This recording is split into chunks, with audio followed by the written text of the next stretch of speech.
El general Torrijos, mi padre, Omar Torrijos, no es la foto, es ese ideario, Claro. es las acciones, es la inspiración a atreverse a luchar nuevamente por recuperar el país. Yo siento que estamos en un momento clave donde o recuperamos el país, recuperamos decencia, recuperamos democracia, recuperamos esperanza, o nos vamos a estar lamentando algunos años cuando sea una sociedad inviable para gobernar. ¿Qué fue la gota que derramó el vaso para que tú le dijeras a la señora primera dama Vivian, hey, ¿sabes qué? Voy para el cuero, búscame los guantes?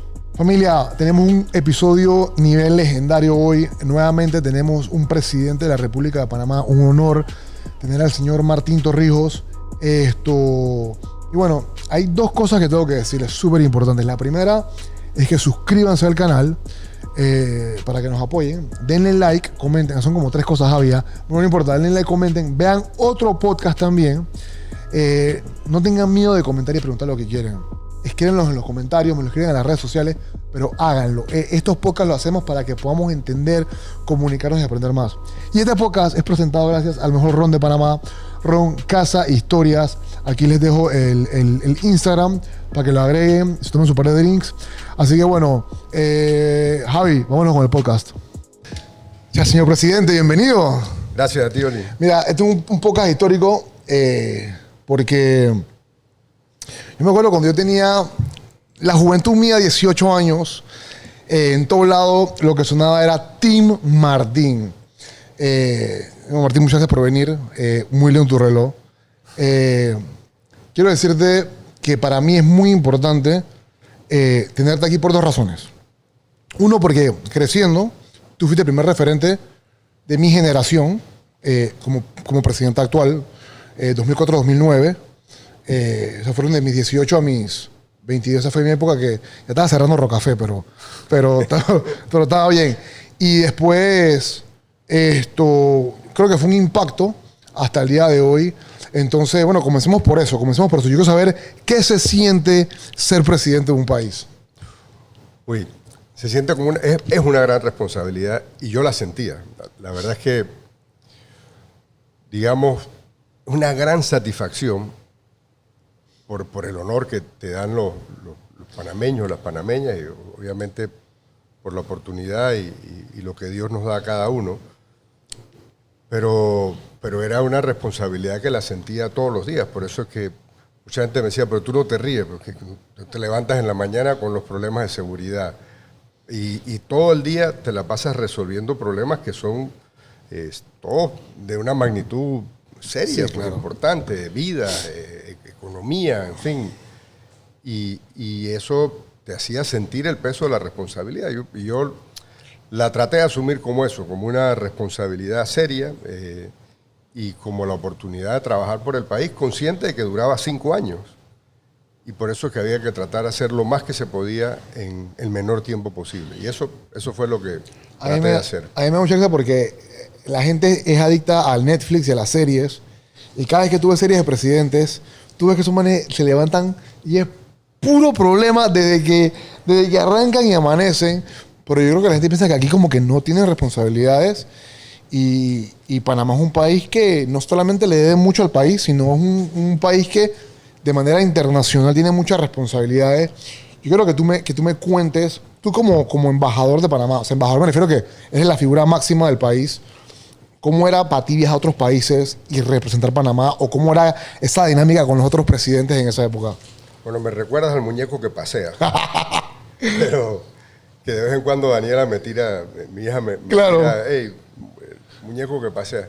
No, mira, Panamá tiene una tradición y por el canal, la posición geográfica importante, y sobre todo herencia de la época de mi padre, Omar Torrijos, de un posicionamiento internacional que cambió, porque fue lo que nos pudo dar el músculo, el apoyo, la palanca para poder negociar el tratado con los Estados Unidos. De hecho, además, por la presencia del presidente Carter, Claro, que cambió la política internacional de los Estados Unidos.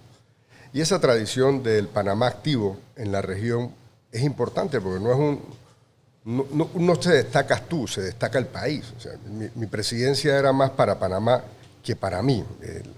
Y así jugamos en el ámbito internacional, jugamos en niveles de al punto, fuimos tan cercanos con el resto de los países, de distintos signos, de izquierda, de derecha, de conflictos que existían en Colombia, en fin, que en un momento llegamos a estar en el Consejo de Seguridad por consenso. Le tocaba un puesto a América Latina, estaba Chávez en ese momento pidiendo y buscando votos en el mundo para que Venezuela entrara al Consejo de Seguridad, estaba un candidato de Guatemala, no tenía ninguno la mayoría para llegar y los dos decidieron que si Panamá entraba, ellos declinaban y podían llegar a una candidatura de consenso. Ese fue el nivel de influencia que tuvimos regionalmente, pero también en el momento que empezamos la ampliación del canal, también se abría una oportunidad única que era todo el mundo quería saber cuál es el proyecto, cómo afecta el comercio mundial. Claro, obvio. Te daba acceso a todo el mundo. En los Estados Unidos teníamos acceso a todos los estados del Golfo, todos los gobernadores querían ver cómo entramos en un programa que cuando se dé la ampliación del canal, los barcos post-Panamax llegaran a los puertos de ellos. Entonces fue una oportunidad que después se desaprovechó porque, a ver, logramos desempatar la OEA, ese otro incidente, y fue un empate entre Chile y México, y nosotros después de ese empate dije, no, ¿sabes qué? Lo que conviene en este momento, y lo consideramos y lo expresamos, además tenía una cercanía muy importante con el expresidente Lagos, y entendíamos que lo importante en ese momento y lo fundamental era Insulza que llegara a la Secretaría General. Y fuimos y convencimos a los Estados Unidos, al resto de los países, que no teníamos que seguir en disputa, sino que buscáramos un candidato que entendiera el momento y que ayudara a acercar a América Latina. Entonces fuimos relevantes en el área. O sea, ese patrullaje internacional, darle la vuelta, tener relaciones en Centroamérica. Mira, otro tema que no se ha hablado, cuando se dan los incidentes históricos que existen entre Nicaragua y Colombia por San Andrés, en un momento Nicaragua dijo, oye, los garantes de salvaguardar las rutas, en fin, los límites que se estaban disputando, él dijo, Nicaragua dijo que sea Panamá. Nosotros confiamos que ustedes pueden ser imparciales en esta relación con las dificultades que han tenido, hay fallos internacionales, en fin, sobre el tema de San Andrés. Ese nivel de confianza lo genera eso, pero también genera oportunidades de empleo. O sea, Panamá fue un país de los que más recibió inversión extranjera, porque nos pusimos en el mapa. Por aquí pasaron presidentes europeos, todos de América Latina. O sea, estábamos en el mapa del interés del mundo. Y eso se pierde. Cuando tú pierdes eso, también pierdes la perspectiva de que no es solo lo interno, es también lo que pasa alrededor que tienes que contar. Y tienes que tener influencia allá para poder lograr nuevos objetivos. Te doy un ejemplo. Si tuviéramos una mayor presencia internacional efectiva, que hoy no la tenemos, todo este tema del nearshoring, de generar empleo cerca de los mercados, pudiéramos estarlo aprovechando. Existe en el discurso del gobierno, pero aquí no están llegando las compañías, se están yendo a Costa Rica, como tú lo conoces. Bueno, ¿por qué? Bueno, no estamos aprovechando las nuevas oportunidades, no estamos capacitando a los panameños para las nuevas oportunidades que se están dando, y ahí es donde nos estamos quedando atrás. O sea, no puede ser seguir mirándonos a lo interno, mirándonos al ombligo, claro. Sino hay que tener una perspectiva de qué pasa en el mundo y cómo aprovechamos eso. Claro, yo tengo una fijación con eso de lo que son los temas internacionales, porque la gente piensa que Panamá solo es el canal, y lo que tú acabas de decir es una cosa clave, que en realidad para matar la desigualdad es preparar a los panameños y que ocupen estos cargos que tienen que ocupar en muchos casos extranjeros, pero peor aún, se están yendo las empresas. Tú muy bien lo acabas de decir, y ahí me da raya porque yo tengo, obviamente, mi mamá es costarricense, y yo me peleo mucho con los ticos, y ahora los ticos dije, madre, mire, ahora ya no están las empresas acá, ya están en Costa Rica. Y yo, chucha, o sea, eso para mí son como patriotas en las cosas reales, porque esa es otra cosa que yo pienso que en la juventud se equivoca mucho lo que es patriotismo, ¿no? Yo creo que el patriota es el que es buen ciudadano y coopera con el país. El patriota no es, esta es mi opinión, Martín, el patriota no es el que pelea por Panamá boxeo, para tu ejemplo, porque tú escogiste pelear boxeo. O sea, lo que hay que hacer es mejorar el país. Eso es lo que yo pienso, ¿sabes? Claro, y es el tema de A ver, no, el sentimiento que sentimos cuando juega la selección o cuando defiende un título Claro. o estamos peleando por una competencia deportiva, en el fondo tiene que ser el mismo sentimiento de orgullo que sintamos por el país. Exactamente. Van en paralelo, Exactamente. pues, pero claro, si no nos sentimos orgullosos de lo que ha pasado, entonces lo reflejamos en el deporte, pero debiéramos reflejarlo también en el orgullo de ser el país que tiene avanzada la ciencia, la tecnología, o que tiene un sistema de salud que sea eficiente, que sea humano, y que nos llenemos también de, hombre, no solo hablar de que cuánto crece la economía en términos de PIB, sino de cuánto desarrollo, y ese desarrollo cómo le cambia la vida a la gente. O sea, es una misma ecuación que, claro, nos empezamos a comparar, en el fondo quedamos comparando con los que están peor que nosotros, pero ya no tenemos la aspiración de estar comparados con los que están hoy día mejor. O sea, países pequeños como nosotros, con economías similares, están en mejores condiciones de desarrollo humano. La gente vive mejor, tiene mejor condición de vida, mejor calidad de vida. Y algo estamos dejando de hacer, que yo estoy seguro que si dedicamos los próximos años a mirarlo, podemos cambiar esa realidad para que, al igual que nos sentimos orgullosos de nuestros deportistas y cuando se canta ese himno en un estadio, bueno, o escuchar a Rubén Blades, Claro. bueno, ese sentimiento lo tenemos que tener de orgullo de un Panamá pujante, que vence retos, que conquista nuevas cimas. Yo creo que esa es la oportunidad que tenemos en los próximos años, esa transformación del país. Yo creo que definitivamente acá tocó un punto muy importante y lo dijiste ahora cuando hice tu argumento, que en la parte de salud. O sea, yo me acuerdo que hace poco tuve una conversación aquí en el podcast con una joven que tiene cáncer y ella, por casualidad, perdió el seguro privado y ella me comentó que ella tiene que llegar todavía al mismo oncológico con gente que viene del interior, en bus a las 3 para estar parado hasta las 10. Y son cosas que yo me digo, es que ahí es donde yo digo que el PIB no importa si no se ve reflejado en las cosas de la gente. Y también hay otra cosa que me interesa mucho, y es que, ya Martín, tú eres el hijo de la leyenda.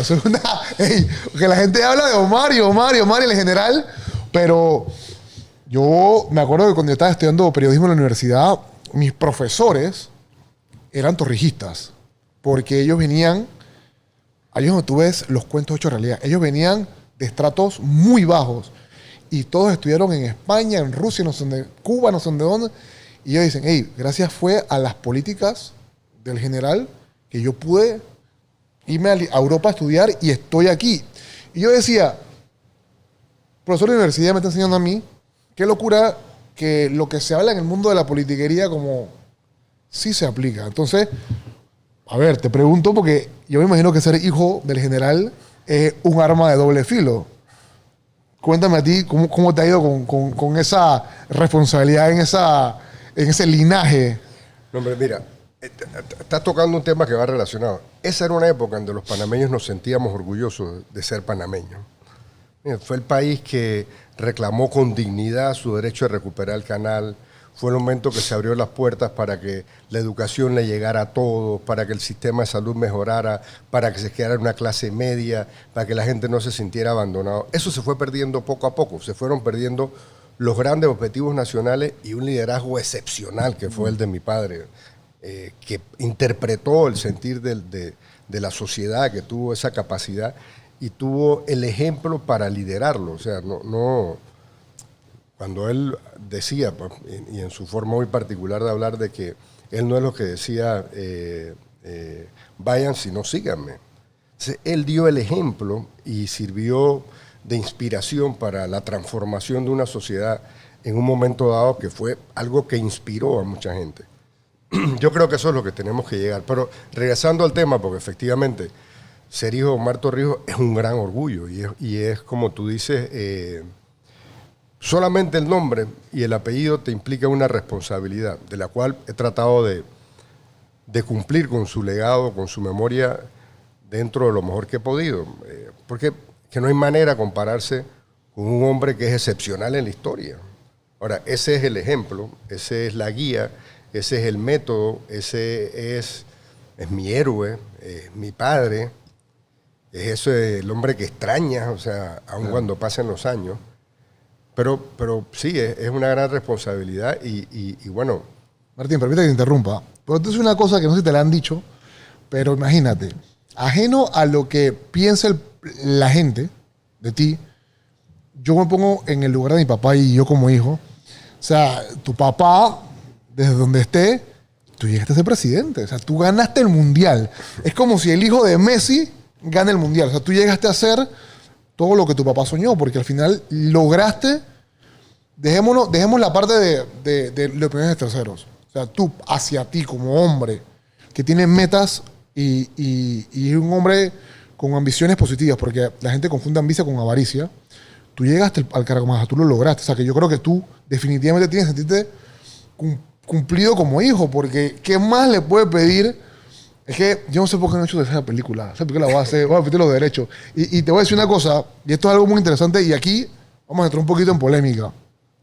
El doctor Ernesto Pérez Valladares, que apoya ahora mismo a Gaby Carrizo, no sé por qué, ahora te voy a preguntar.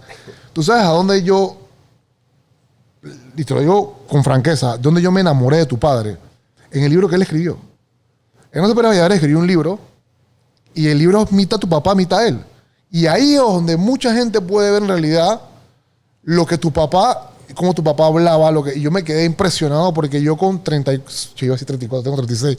Yo con 36 años que tengo, yo dije, esto se tiene que enseñar en las escuelas. Lo que tu papá hablaba, las historias, cómo él negoció, cómo recuperamos el canal, cómo de verdad tú puedes trazar, cómo pasa, porque la gente no cree, en verdad Panamá era tierra de yeyes y los políticos se escogían de que, hey, tú vas a ser el próximo presidente y mi hermano va a ser presidente. Saluda a la gente de Arnulfo. Y ahora cuando tu papá entra y cómo él se mueve y cómo él era amigo de cariño de otros líderes de la región, así como hablan los venezolanos de Simón Bolívar, Omar Torrijos, fuera de cualquier tipo ay, que ahí es donde yo digo a los pelados, ustedes tienen que abrir la mente y tienen que ser concretos. No importa si alguien es o no es PRD. No importa si alguien es o no es de un partido. Mérito es mérito. Y no puede ser que tú te dejes llevar por lo que tú escuchas. Entonces, creo que, no sé ni qué iba a decir, pero eso, el punto de que tu papá es un monstruo. No, sí lo es. Digo, es un fuera de serie. O sea, no hay... Es irrepetible, es único. Ahora, es inspiración, o sea, ahí es donde uno tiene que alimentarse para seguir adelante. Y sí, lo que yo, hombre, me siento satisfecho con lo que he hecho, pero siempre hay nuevos retos, ¿no? Y yo estoy seguro que, al igual que él tomó sus decisiones en las circunstancias del país en ese momento y pudo liderar todo un movimiento mundial sobre los derechos de Panamá, yo creo que hoy él estaría también pensando en cómo reconstruir este país, cómo ver cuál es la nueva etapa, cómo recuperamos no solo orgullo, sino cómo le damos la esperanza a la gente que el país puede estar mejor de lo que está hoy, porque el país no está bien. Hombre, no es que todo esté mal, pero con un poco de esfuerzo, con liderazgo, con visión y aprovechar las oportunidades que se generan hoy, podríamos estar muchísimo mejor, porque hoy la gente no la está pasando bien. Entonces, yo creo que ahí está la inspiración para entender de que el general Torrijos, mi padre, Omar Torrijos, no es la foto, es ese ideario, claro, es las acciones, es la inspiración a atreverse a luchar nuevamente por recuperar el país. Yo siento que estamos en un momento cada vez donde o recuperamos el país, recuperamos decencia, recuperamos democracia, recuperamos esperanza, o nos vamos a estar lamentando algunos años cuando sea una sociedad inviable para gobernar. Y eso, bueno, eso que tocas así es lo que venía, yo quiero saber. ¿Cuál fue la gota que derramó el vaso? ¿O qué fue lo que pasó que prende esa Martín señal? Así como la de Batman, ¿sabes? Que está en el cielo. Que tú dices y que, bueno, porque ojo, yo te voy a aplaudir una cosa y se lo voy a decir a mucha gente. Yo creo firmemente que tú, dentro del PRD, sí dejaste cupo abierto para el relevo generacional. Porque eso es algo que mucha gente no ve. O sea, obviamente por todo lo de críticas, pero yo creo que tú sí permitiste ese relevo generacional. No salió tan bien. No salió tan bien, pero ¿qué fue la gota que derramó el vaso para que tú le dijeras a la señora primera dama Vivian, hey, ¿sabes qué? Voy para el cuero. Búscame los guantes. ¿Qué fue eso? Mira, es un poco, cuando comienzas a ver lo que está pasando y comienzas a enterarte y comienzas a profundizar en los temas, yo llegué a un momento en que, ya después de mucha información, conversar con mucha gente, hicimos estudios, yo pensé en un momento que yo podía ser un articulador en este momento que vivimos en el país, y algunos amigos decían, bueno, no te descartes del próximo proceso, pero uno comienza a interesarle, le interesa el país, los problemas, le interesan los panameños, las panameñas. Y dije, ¿y sabes qué? Yo no sé hasta dónde llegue esto, o cómo salga, o cuando inicias algo puedes tener una idea, pero no tienes la certeza del futuro. Y yo voy a quedar tranquilo con mi conciencia. Yo voy a plantear lo que yo creo que el país necesita en este momento dado. No es una jugada políticamente que pueda ser correcta, o sea, claro, decían, bueno, tú te tienes que quedar en el PRD por ese partido que lo hizo tu padre, fue el partido que te llevó a la presidencia, pero es que ese partido no es el que él hizo, ni es el que llamó a la presidencia, es un partido que está secuestrado, que perdió identidad, que la dirección del partido se ha vinculado a los peores intereses del país, que no ha demostrado que le tienen ningún apego al ideario de él, o sea, que es para los dirigentes del PRD en la actualidad, Omar Torrijos es la foto, pero no son principios, no son valores, no es ética, no es dignidad, no es el coraje para cambiar lo que tenemos.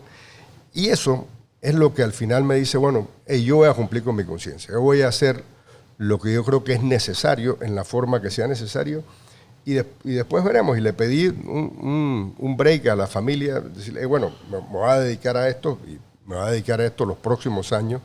Por supuesto, Vivian muy comprensiva, mis hijos también, Daniela, que le encanta la política, Martín, Nicolás, apoyan con algunas reservas, porque para ellos siempre la política era la distancia mía con la familia, claro, obvio. entenderos con ellos, pero bueno, ya fue el punto de que, bueno, o hacemos algo o dejamos que esto se pierda, y al final de cuentas, voy a hacer lo que yo creo que hay que hacer con la convicción y con la determinación y coraje que se requiere para decir, ya, pues hasta aquí llegamos, no podemos seguir en esta farsa, vamos a sincerar al país y vamos a mirar para adelante con optimismo, pero con realidad, o sea, no con cuentos. O sea, este país, si bien es un país que tiene dificultades similares a las 2004, es otro Panamá. Claro, otro panorama. Y es otra circunstancia, son otros, los jóvenes, pero a mí me tocó reconstruir el país igual, de un déficit alto, de endeudamiento alto, saneamos las finanzas públicas, costó, hicimos una reforma tributaria, porque ahí no fue una reforma fiscal solo para sacar plata, fue un tema de cortamos 20% los gastos del Estado y nos dedicamos a priorizar dónde esa plata rendía más. Y por supuesto, también tuvimos un tema de alzas de impuestos, porque todo lo que, como ahora, pues todo lo que se pide prestado es para pagar deuda o para pagar salario, y eso no es sostenible. Claro. Entonces, bueno, tengo la experiencia de en circunstancias parecidas, tal vez no tan graves como las que están hoy, pudimos ordenar las finanzas públicas, dejar un país que crecía, que tenía las finanzas ordenadas, que tenía una deuda baja, y que en ese momento lo que tenía que pasar era resolver los problemas de la desigualdad, de la carencia de oportunidades por una parte importante de la población que todavía no tiene cómo resolver un ciclo de pobreza en áreas donde creces pobre, mueres pobre, en áreas donde la gente se sacrifica y no ve frutos del sacrificio, donde no ha mejorado la educación, donde la desigualdad entre la educación privada y pública es notoria, y los resultados se ven a diario. O sea, y ahí es donde yo aspiro a lograr una nueva etapa para el país. Por supuesto, no solo, sino con la voluntad de muchos panameños que, al igual que yo, estoy seguro que piensan, sienten y saben que el país puede ser mejor del que estamos viviendo. Mira, eso que tú acabas de comentar resuena mucho porque, claro, es un diferente panorama, pero es muy parecido a la situación que tuviste en el 2004. Tú hiciste mucho trabajo con el Seguro Social, también con la situación bancaria. ahora mismo yo no creo que yo me pueda jubilar. O sea, yo creo que eso va a ser un lío. Yo no quiero ni pagar cuotas, pero Hay que pagar. pero yo digo, dime tú, ¿qué me da seguridad a mí que esas cuotas que yo estoy pagando las voy a recibir algún día? No, mira, hay una situación similar. Se puede, Martín, se puede arreglar. Sí se puede arreglar. No hay ninguna solución fácil en cuanto al tema de la seguridad social. Pero sí hay voluntad y se determina. Tampoco no hay solución fácil, pero tampoco hay una solución predeterminada. La solución es la que la gente esté dispuesta a enfrentar. Y claro, déjame echar un poquito para atrás. Cuando nosotros llegamos teníamos un mismo problema, que las reservas se iban a acabar. Y nadie había querido hacerle frente a este tema por muchos años. Nosotros dijimos, bueno, si nosotros necesitamos ordenar las finanzas públicas, tener plata para la inversión social, para que el país se pueda empezar a desarrollar y la gente a vivir mejor, necesitamos también tener la certeza de que ya sabíamos que teníamos el proyecto del canal por delante, la ampliación del canal, y si no resolvíamos el tema de la seguridad social, eso era un obstáculo adicional para la ampliación del canal, porque los mismos que te financiaban la ampliación del canal son los que le iba a preocupar, hey, si tienes que cubrir el déficit de la Caja del Seguro Social, ¿cómo vas a pagar el préstamo del canal? ¿Cómo vas a resolver este problema? Y además estaba el problema humano, o sea, imagínate que a partir de X días, si el gobierno no pone la plata, por ejemplo, en el caso de hoy del Seguro Social, el próximo año se acaban las reservas y el gobierno del Estado va a tener que poner 1.400 millones de dólares empezando el primer año. Eso va a salir de algún lado, o sea, no es una plata que le está sobrando hoy día al Estado panameño. Entonces, claro, hay un drama humano importante, o sea, que le digas, y hay países que han llegado, recuerdo Grecia, que un día para otro le dicen a los pensionados, se acabó. Entonces, digo, es muy duro lo que eso significa, por eso es que estoy seguro que hay oportunidad para encontrar una solución, que no está predeterminada, pero que hay que llegar a decir, bueno, aquí vamos a una mesa, la vez pasada lo hicimos con los trabajadores, con los empresarios, con el gobierno. De hecho, la propuesta que llevamos no fue la que salió, aprobamos una ley, retrocedimos, dimos un espacio para entendimiento y salió el sistema mixto que existe ahora, uno solidario, y todos sabíamos que los gobiernos que seguían tenían la obligación de ponerle dinero para ayudar a que este déficit se estirara lo más que se podía. Pero había que hacer en el camino ajustes y no lo hicieron. Realmente actuaron muy irresponsablemente. Yo creo que en algunos casos de los que administraron eso, hasta ilegal, porque nunca llegaron a nombrar a la Junta Actuarial, valiéndose que faltaba uno, etcétera. Pero bueno, eso ya será harina de otro costal. Pero sí hay solución. No es fácil, pero con la determinación de que tenemos que enfrentarlo porque hay muchos panameños que han llegado a su edad de jubilación, de pensiones, que no pueden pasar a la incertidumbre que no va a cobrar. Y eso vamos a tener que resolverlo. Y habrá tiempo, y estoy seguro que liderazgo suficiente en la sociedad y obviamente el próximo gobierno, que aspiro a hacerlo obviamente, que vamos a encontrar una solución. Hablemos un poquito de la parte esta de que el elefante... ¿Cómo es el elefante? ¿Cómo es el? El elefante de la habitación. ¿Así cómo se dice? El elefante... Ajá, el elefante de la habitación. Aquí se nos ayuda. El elefante de la habitación es que vas a correr por el PP. Sí. Ok. Me da risa porque yo lo veo súper bien. Yo lo veo súper bien porque mira lo que yo pienso. Tú me dirás... la primacía de realidad, o lo que tiene que... O sea, lo primero es el bien del país. Los partidos son un medio para lograr que los panameños gobernamos. Yo no siento, como tú dices, yo siento que si tú eres PRD, lo que marca que seas PRD son tus ideales. No que te has inscrito o no te has inscrito. Yo siento que la gente hace, yo siento, no sé, tú me dirás, porque eso te llega a ti más que a mí, pero yo siento que ese tema no ha sido tan bullero como pensaban que iba a ser. Mira, lo que pasa es que ya todo el mundo sabe lo que pasa dentro del PRD, o sea, y lo que pasa dentro del sistema político, pues porque ha venido decayendo, ha venido realmente fraccionándose. La política no ha respondido a los tiempos. Por el contrario, o sea, hemos retrocedido. O sea, esta es una política donde lo que cuenta es el billete y no el interés del bien común de los panameños. Entonces, la política se ha ido distorsionando a un negocio. Y todo el mundo sabe pues, que en el PRD no estaban las condiciones para que objetivamente uno pudiera participar. Y no solo participar, para que después pudieras unir a la sociedad en un proyecto de país distinto. Nadie te cree que tú con estos dirigentes de la actualidad puedas atender y combatir los problemas de la corrupción o de la injusticia. No era coherente en un momento dado y además una dirección del partido que está totalmente parcializada, o sea, no hay duda, hay todo, desde el secretario general a la mayoría, no todos por lo menos del CEN, pero una gran mayoría, tienen candidatos. Tus tipos son los árbitros y tienen candidatos. O sea, sí, claro. Manejan la plata de los subsidios electorales, manejan fondos para lo que quieran, apoyar a los candidatos que quieran. Hay un enredo ahí que realmente es lo que hay que venir a arreglar. Entonces, está bien, no es lo natural, pero era lo que demandaba el momento.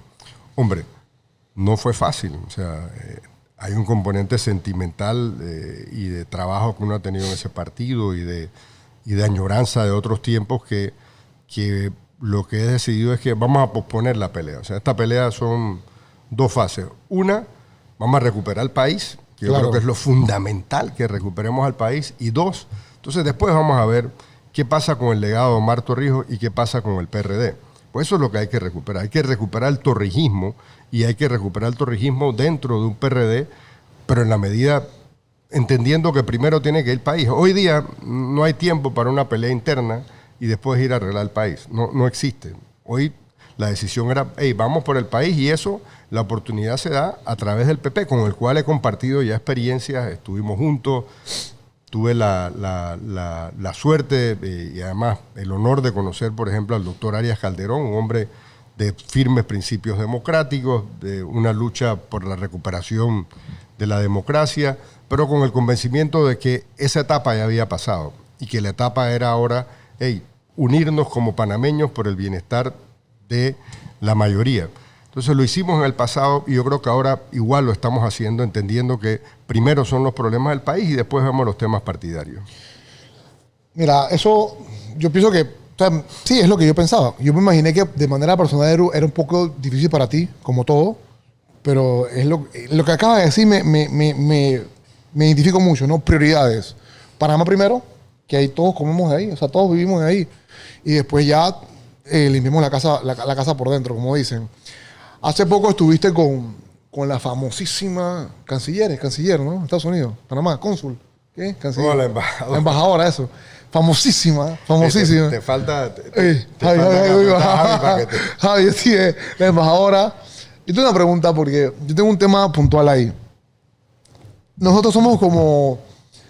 Nos contradecimos mucho, ¿ok? Queremos soberanía, no queremos que nadie se meta con nosotros, pero cuando Estados Unidos opina algo, la mitad de la gente está atrás de lo que opinaron, otros no están atrás de lo que opinaron. Yo soy un fiel creyente de la soberanía. Creo que hay que respetarnos entre países y trabajar juntos. Pero ¿tú qué opinas? ¿Tú crees que últimamente ese país del norte no ha estado como comentando o opinando demasiado sobre nuestro istmo? Mira, yo creo que cada país es soberano a hacer lo que le corresponde y lo que tiene. Ellos, por ejemplo, igual que Panamá, determina quién puede entrar o no puede entrar en su territorio. Eso es una facultad que tiene ese país. En la geopolítica hay temas de medidas unilaterales que yo puedo estar en desacuerdo con temas de los países. Tal. Y no estoy de acuerdo con la injerencia dentro de la política interna. Pero aquí la gente, por un lado, la quiere y no la quiere.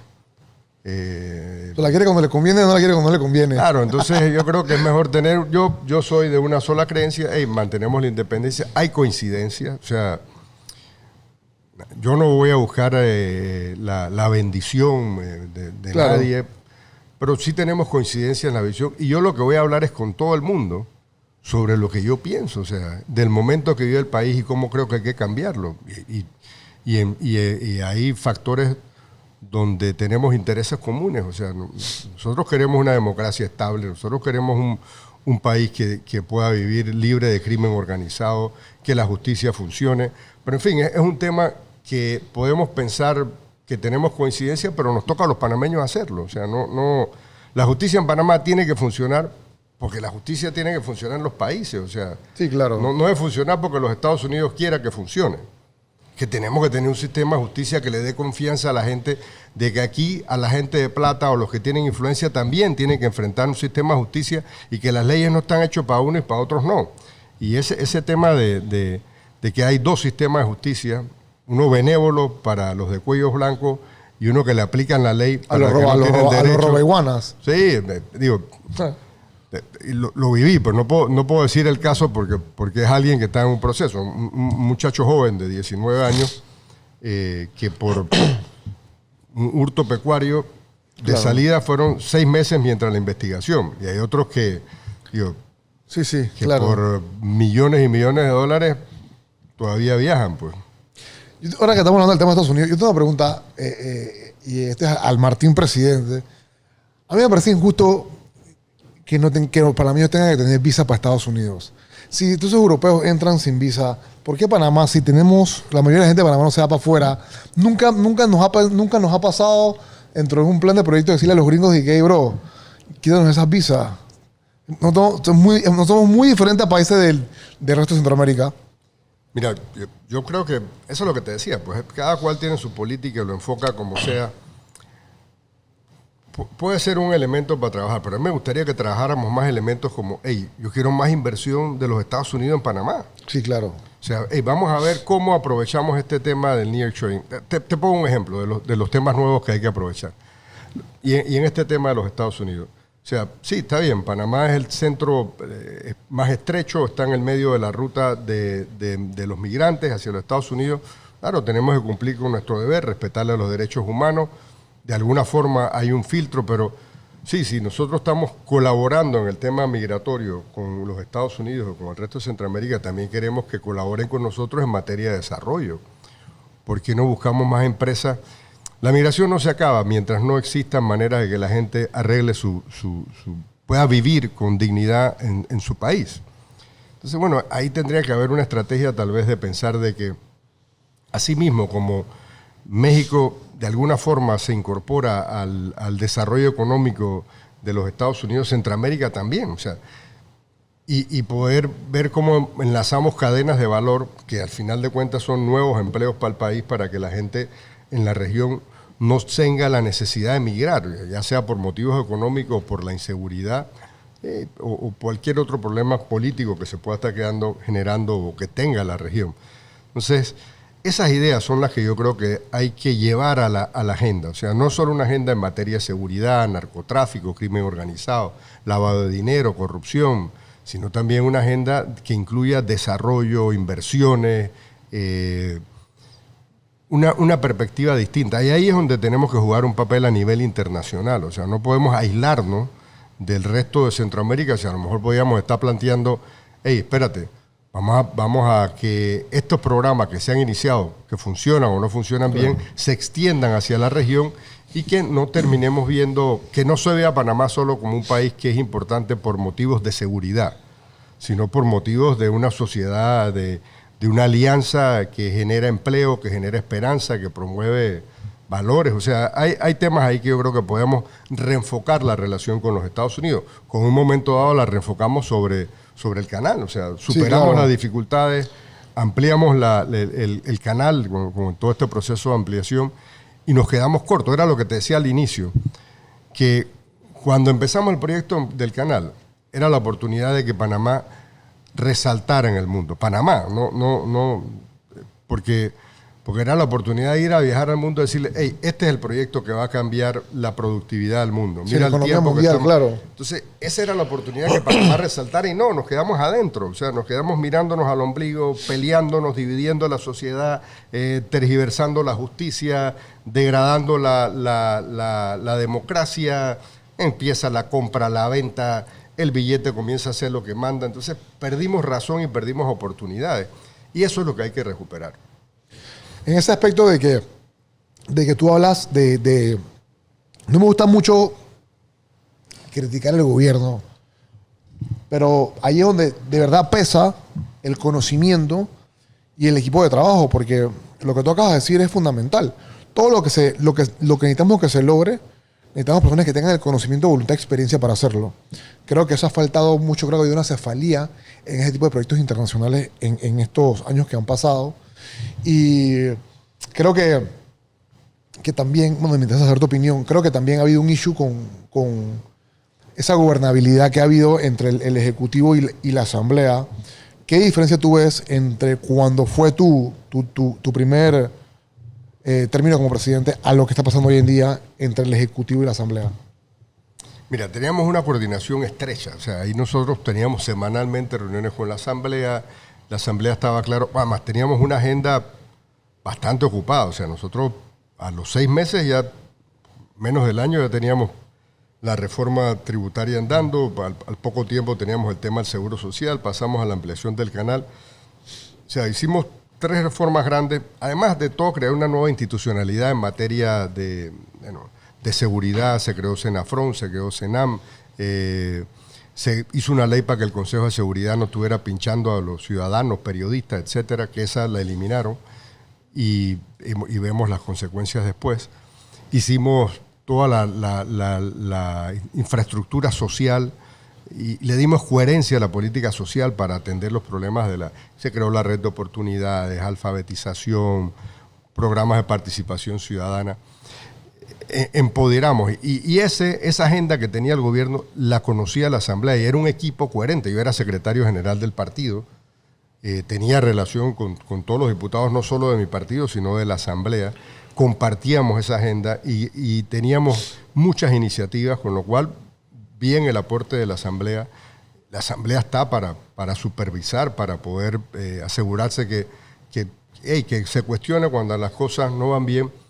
Pero hoy día la Asamblea cogobierna. O sea, no puede ser que para el presupuesto, si tú vas a mover más, no sé, $200,000 según la norma presupuestaria, cada institución tenga que ir a la Comisión de Presupuesto, pues la Comisión de Presupuesto es la que corta cabezas ahí. Sí, él corta el bacalao. Entonces, por tan poquito de recursos que tú tengas que ir a una comisión de presupuesto y que se haya convertido, siempre ha tenido poder. En todos los parlamentos del mundo las comisiones de presupuesto tienen poder.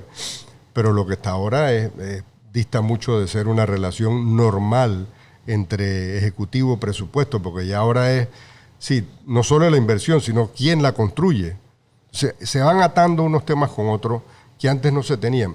Llegó una época en que la Asamblea fue transaccional. Después que yo me fui, eso fue una sola transacción. Para que te vayas, para que te quedes, para que te alquiles, qué sé yo. Y después fue una época aunque nadie quería mirar. O sea, ¿cómo es en la Asamblea? Bueno, es más presupuesto. Bueno, ahí está el presupuesto y no miro para allá. Y eso ha seguido. Y hay una dejadez, una falta de coordinación, de liderazgo, que requiere de un liderazgo distinto para enfrentar los temas y yo creo que ahí todos sabemos quiénes son los que tienen secuestrado el rumbo político del país y yo espero que también en la próxima elección tengamos la oportunidad de alguna forma no solo refrescar de nombre, sino refrescar de actitud la Asamblea y la política, ¿no? Yo creo que definitivamente la juventud tiene que entender el papel que juega la Asamblea, porque también yo he visto muchos casos de que se le atribuye al presidente responsabilidades, o no vamos a decir culpas, porque eso es subjetivo, pero responsabilidades de que los pelados entienden que la Asamblea es súper importante. Muchos cuando van a votar saben por qué van a votar en la cabeza de la papeleta, pero no tienen idea de todo lo demás. Y eso nos lleva a un puesto muy importante que es como una pequeña presidencia, que es la Alcaldía de Panamá. La Alcaldía de Panamá tiene una cantidad de presupuesto y de funcionarios muy grandes. Igual, quiero saber tu perspectiva de tu gobierno o de tu época más que todo, con nuestro amigazo Fábrega, que está hoy en día... que me llaman todos los días, pero bueno, quiero saber porque de verdad que inclusive, o sea, yo me acuerdo que al alcalde se le veía con un poquito más de mejor dime tú qué piensas. No quiero seguir opinando. Mira, yo creo que sí, efectivamente, la alcaldía de Panamá y las ciudades principales son muy importantes. ¿Sí? es casi como un Mi país. Un San mini Marino, país. un Vaticano. Sí, porque tiene su consejo municipal, que es importante, se concentra una gran parte de la población. Pero más que independientemente de lo que pasa en la actualidad o la percepción que uno pueda tener, yo creo que la reflexión que podría ir un poquito más allá puede ser, ¿qué vamos a hacer con los gobiernos locales? Pues? Porque hay que entender que la descentralización no es mala. Que la están haciendo mal es otra cosa. Sí. Pues no puede ser que vuelva de nuevo a la época esa donde yo mando plata donde quiera, sin ningún control y para qué Que hagan lo que quieran allá, claro. Que hagan lo que quieran allá y se utiliza para la politiquería, se usa para el clientelismo, para ganar votos, para ganar elecciones. Mucho de eso está pasando en la interna del partido ahora. Como no hay control sobre la descentralización ni para qué se usan los fondos, que todas esas vainas terminan en unos enredos feos.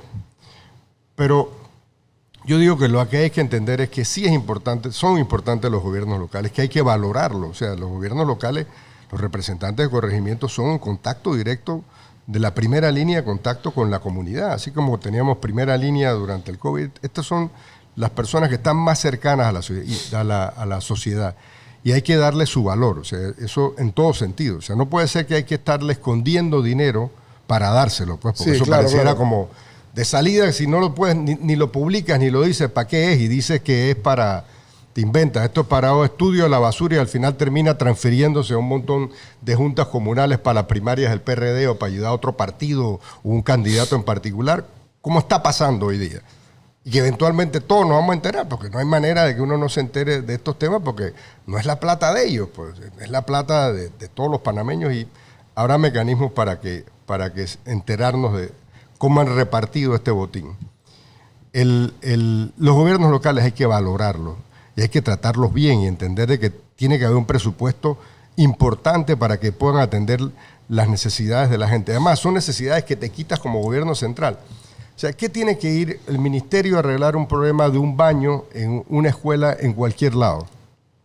Oiga, si usted le da dinero a la descentralización con tareas específicas, por ejemplo, bueno, ahí está, póngase de acuerdo, hay más dinero. Ahora, si eso equivale a $1 millón, a 300, o sea, no hay que tenerle miedo al monto si sabes para qué se va a usar, claro, y que va a haber mecanismos de control. Entonces, no es que está ocultando estos temas, o sea, y tampoco puede ser que sea la plata del diputado o la plata que un gobierno o el presidente o quien sea le quiere entregar a alguien para ayudarlo políticamente. O sea, hay que entender de que tiene que haber recursos designados ahí para que te quite parte de la responsabilidad. O sea, eso puede ser materia de educación. Tal vez podría ser en algo de mantenimientos de calle, sí, claro, en temas de resolver problemas del agua que se pueden resolver localmente y que no tienen que llegar acá. Porque, claro,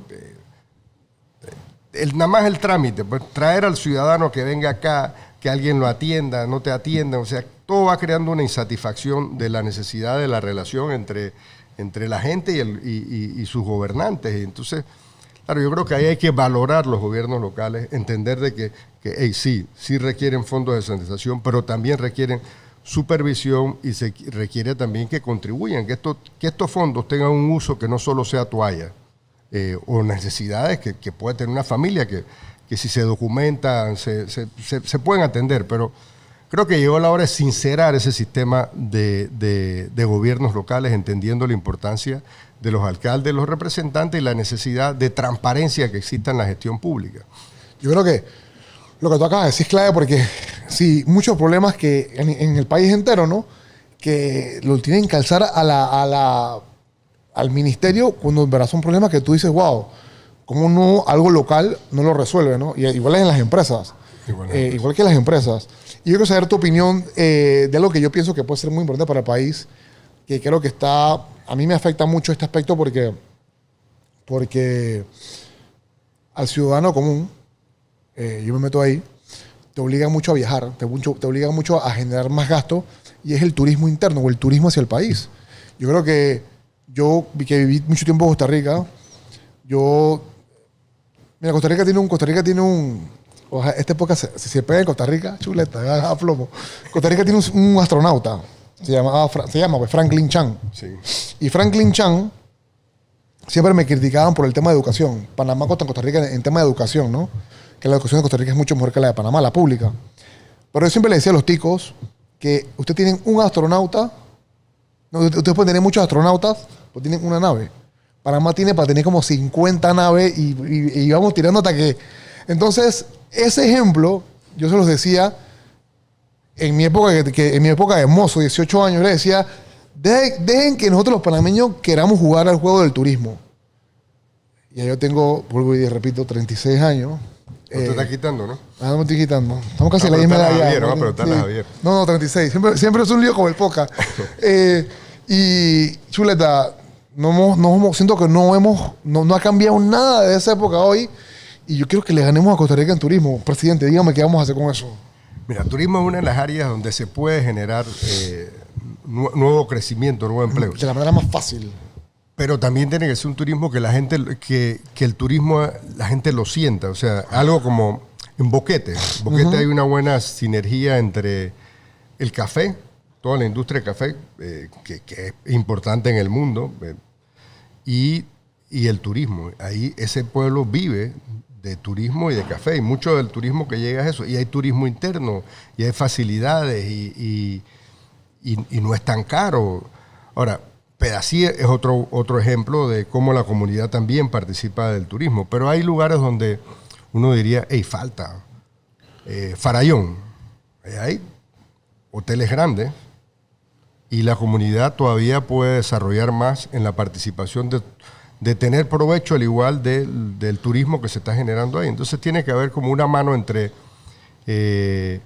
lo que se genera el turismo para las grandes empresas y lo que se genera el turismo para los pequeños empresarios, que es lo que uno ve en Costa Rica. O sea, uno llega a cualquier lugar y uno ve, hey, allí se ve que el turismo permeó.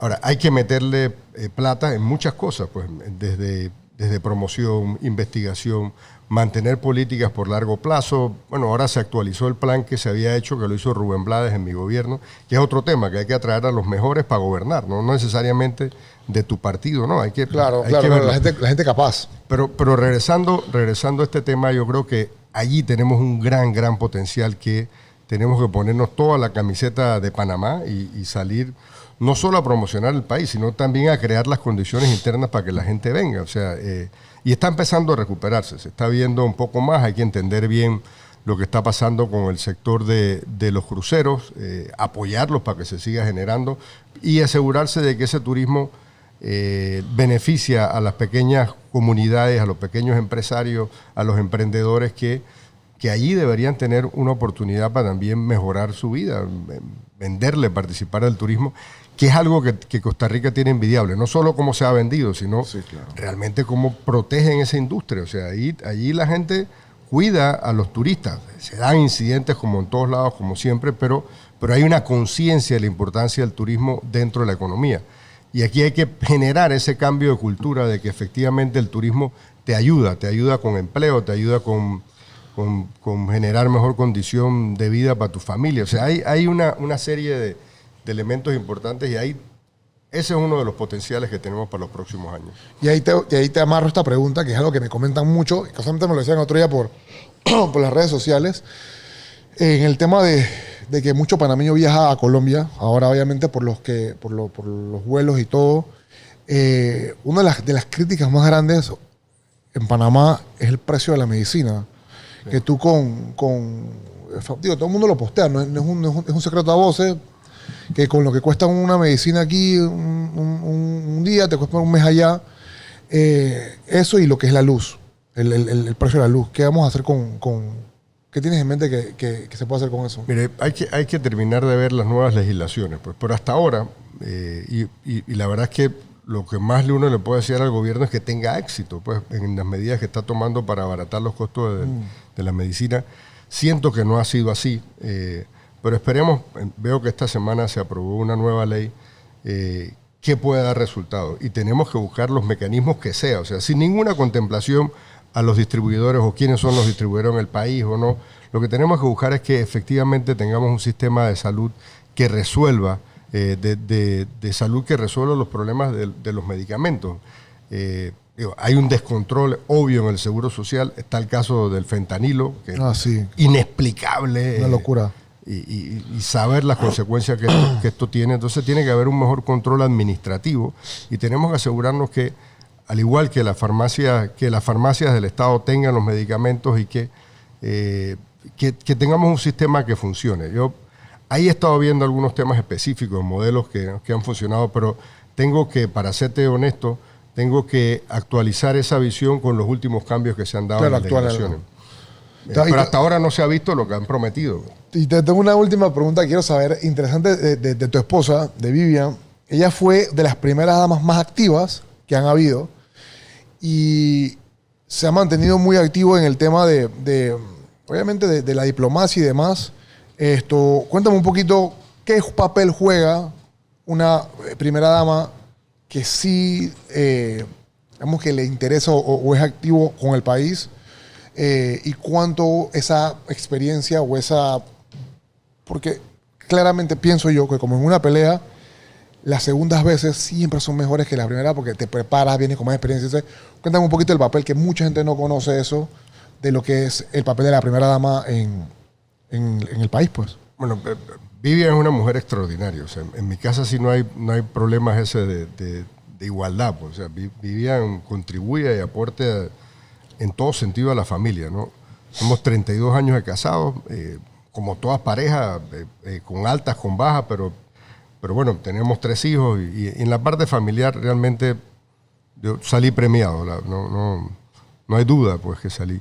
Y en la parte de activismo también, o sea, Vivian con el tema de Daniela, que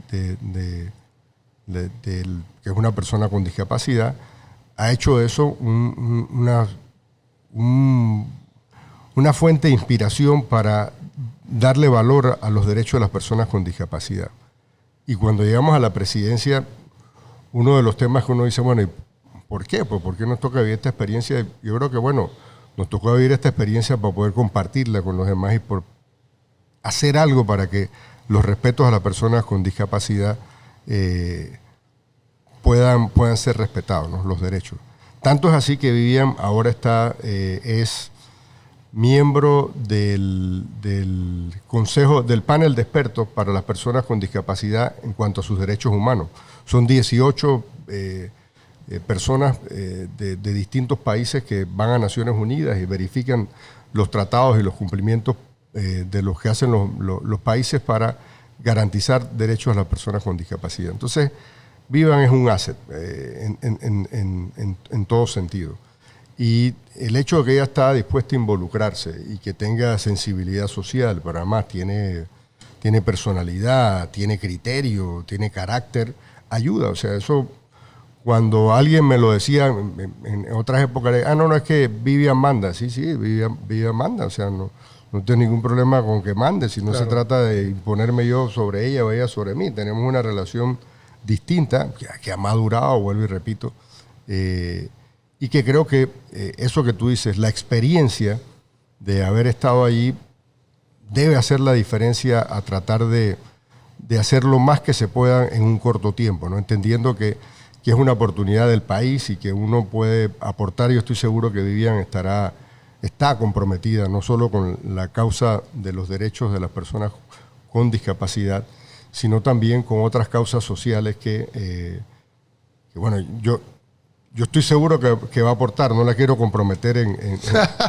claro. Porque no lo hemos discutido, pero ella está ahí, está entusiasta, militante, empujando, y creo que eso ayuda. O sea, esto que hablabas o sea, si Dios nos da la oportunidad, pues, y los panameños deciden que yo pueda, o que lleguemos un nuevo equipo al gobierno, no es para volver a hacer lo mismo. O sea, yo creo que debe ser para hacerlo mejor, para que no sentirse satisfechos con, sí, ya llegué una vez, no.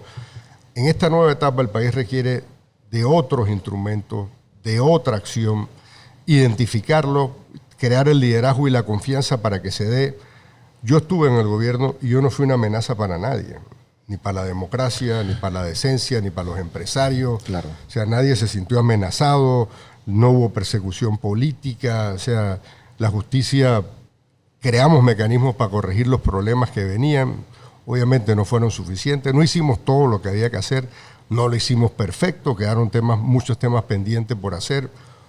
Hoy he madurado, hoy tengo experiencia y hoy tengo de nuevo esa voluntad, ese bichito que le pica a uno decir, hey, vamos, pues vamos al hueso, como tú dices, vamos al cuero, claro. para transformar el país, que el país requiere de cambios fundamentales. O sea, el país no puede vivir el recuerdo, el país tiene que vivir de este momento, enfrentar los problemas de este momento. Yo conozco lo que hay que hacer para volver a ordenar las finanzas públicas con otras condiciones, con otras circunstancias. Nos tocará vivir una segunda etapa del Seguro Social que no es igual a la primera, que las respuestas no son iguales a las primeras, que el problema no es igual a la primera, pero creo que existe la voluntad para que el país no quede igual, porque como está no nos sirve. Yo creo que no queda más nada que agregar. Vienen las primarias de los partidos, junio y julio. Tengo entendido que en agosto o en mismo julio es que te dan las credenciales ya para correr como candidato. En julio los partidos que no tienen que ir a primaria. Y en octubre se entregan entonces las nóminas completas, ¿no?